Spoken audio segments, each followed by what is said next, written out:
Hey, Cindy Ashton here, and today I really want to talk about what do you do if you are building a business or building a career and you live with some kind of a chronic condition.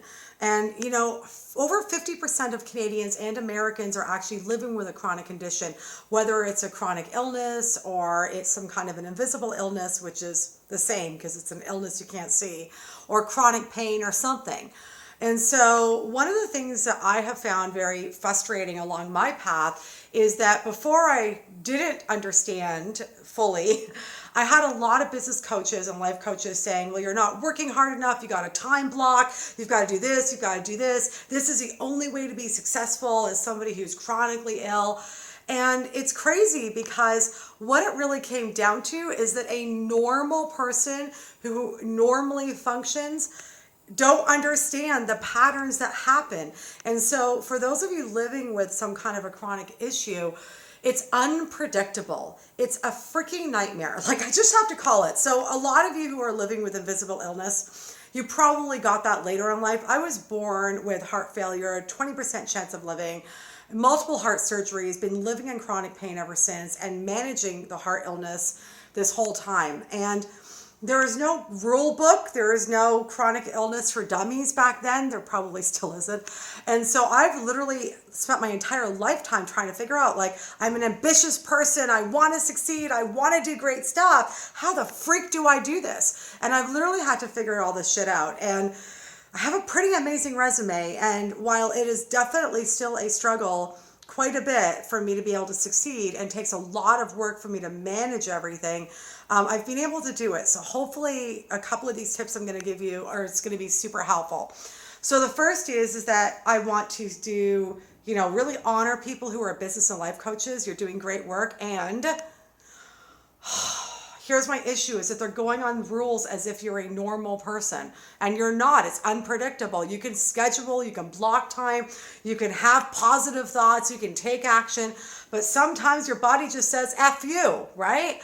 And so I just have to talk about that because for years I had a lot of life coaches and business coaches really shame me and say, well, you're not doing this, and you're not doing this, and you're not doing this, and you're not disciplined, you're not working hard enough, how come you can't? And it's like, and as I've gone through this journey, because I've had to figure it out on my own, I've really realized is that we have a different playbook. We can't just time block and hope to God that we feel okay at 10 o'clock in the morning.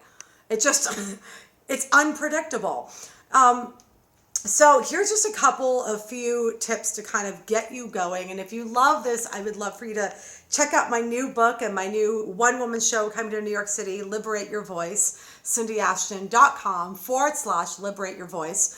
But so that was really the first thing, is that I respect business coaches and life coaches, but we live on a different game plan, okay? You could still be successful. The second thing you need to do is when you're writing out like all your priorities, what's important, really, really look at that list and see what you could delegate.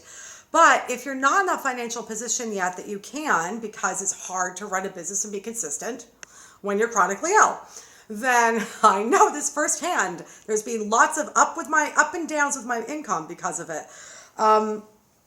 So what I will say though is that here's how I do it, okay?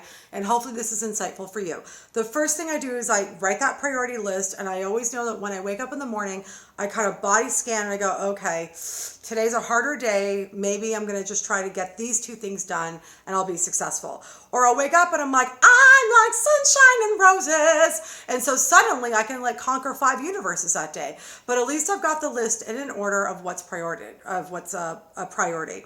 The second thing that I do is that I do not overwhelm my day. So there are days that I work 12 hours, but I never have more than 3 or 4 appointments a day, period. As much as I love working with clients, I can't work with more than 2 clients a day because I give so much and I need time and space in between, because if I'm having a bad pain day, if I'm back to back, it's going to kill me and then put me in worse shape for days on end. So I make sure that I space out my meetings. I make sure that I don't start working or having a meeting, like working with clients or having a meeting until 11 a.m. So I have the time in the morning to warm up my body. So if it's a bad pain day, I'm giving myself that time. And then I also just, spend the morning kind of getting my creativity out and getting myself in the right space. So that's what works for me. I also do daily meditation, daily yin yoga to release a lot of my body tension. And I eat certain foods that make my body feel good, which is a whole other blog post. We're up to over 6 minutes at this point, 5. Okay. So I hope that this is really insightful and helpful for you to start to think about, if you live with a chronic condition, what routines do you need to have in place? How can you block out your priorities? What can you do for your health? What can you do for your schedule to leave yourself room and that wiggle room for that unpredictable moment? Okay, so here's the thing I'm super excited about. I mentioned it earlier. I have a book coming out called Liberate Your Voice, How to Live in a World That Shuts You Down. Because I can tell you, whether you are chronically ill watching this or not, we all have something that's invisible in our life, something that plagues us, something that really, whether you're living in a really unhappy marriage and it's that invisible thing that you don't want to speak about. Like, we all have something that we're living with that's invisible that we don't let our voices be heard on.